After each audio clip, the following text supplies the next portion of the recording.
भाजप शिंदेच्या शिवसेनेचा मुंबईसाठी जाहीरनामा प्रसिद्ध। मुंबईकरांना मुंबई बाहेर जाऊ देणार नाही, बाहेर फेकला गेलेला मुंबईकर मुंबईमध्ये आणणार, फडणवीसांसह शिंदेचं आश्वासन। महिलांना बेस्टमध्ये 50% सवलतीसह लाडक्या बहिणींना लघु उद्योगासाठी 5 लाखांपर्यंत बिनव्याजी कर्ज देणार। पालिकेच्या सर्व शाळांमध्ये एआय लॅब तयार करणार आणि पुढील 5 वर्ष पाणी कर वाढवणार नाही, भाजपचा वचननामा। माझ्या प्रत्येक भाषणामध्ये मी विकासावरच बोलतो, ठाकरेंनी लगेच 1 लाख रुपये पाठवावेत, फडणवीसांचा उद्धव ठाकरेंना टोला। महानगरपालिका निवडणुकीसाठी आज प्रचाराचा सुपर संडे। नाशिकमध्ये फडणवीसांची, छत्रपती संभाजीनगरमध्ये शिंदेंची, तर अहिल्यानगरमध्ये आज अजित पवारांची सभा। ठाकरे बंधूंची तोफ आज शिवतीर्थवर धडाडणार। महानगरपालिकेसाठी दोन्ही भावांची मुंबईमधली पहिली सभा, शिवतीर्थवर सभेची जय्यत तयारी। दानवेंनी पोस्ट केलेला व्हिडिओ 3.5 वर्षांपूर्वीचा, संबंधित मनोरुग्ण व्यक्तीकडून आधी महिलांवर हल्ला, दानवेंनी मारहाणीचा आरोप केलेल्या दामू अण्णा शिंदेंचं स्पष्टीकरण।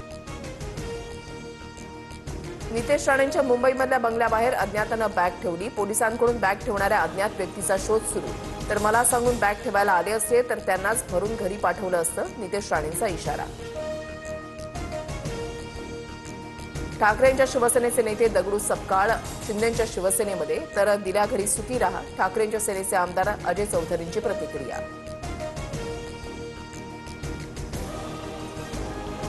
राष्ट्रवादीचा एक स्थानिक नेता एसआरएचा बाप समजतो, भाऊ त्यांचा बंदोबस्त करावा लागेल, महेश लांडगेंची फडणवीसांकडे तक्रार। काळजी करू नका, इथे कायद्याचं राज्य चालेल, धमकीचं नाही, जी कारवाई करायची आहे ती 16 जानेवारीनंतर करू, फडणवीसांचं लांडगेंना आश्वासन। धनंजय मुंडेंचा मुख्यमंत्री फडणवीसांसोबत एकत्र प्रवास, गहिनीनाथ गडापासून सोलापूरपर्यंत दोघांचा एकत्र प्रवास।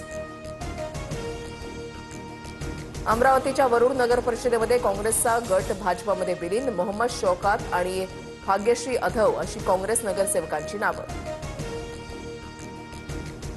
फडणवीसांच्या सभेच्या पार्श्वभूमीवर नाशिकमध्ये भाजपची मोठी कारवाई, बंडखोर अलका अहिरेंसह पती कैलास अहिरेंची पक्षातून हकालपट्टी।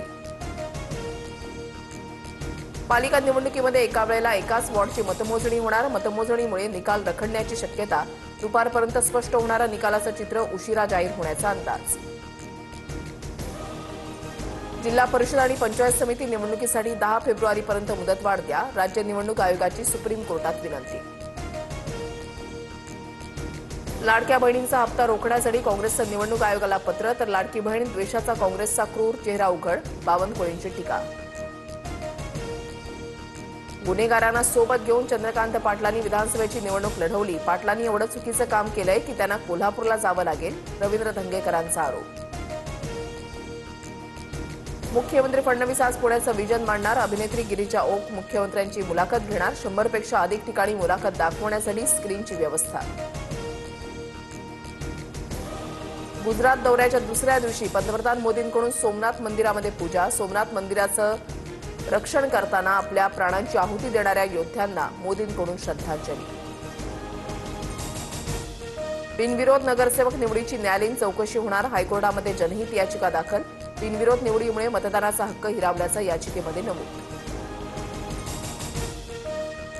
जळगाव मनपा निवडणुकीमधील प्रभाग 5 मधील ठाकरेंच्या सेनेच्या उमेदवाराचा अपक्ष उमेदवाराला पाठिंबा, प्रवीण माळी यांचा अपक्ष उमेदवार पियुष पाटील यांना पाठिंबा जाहीर।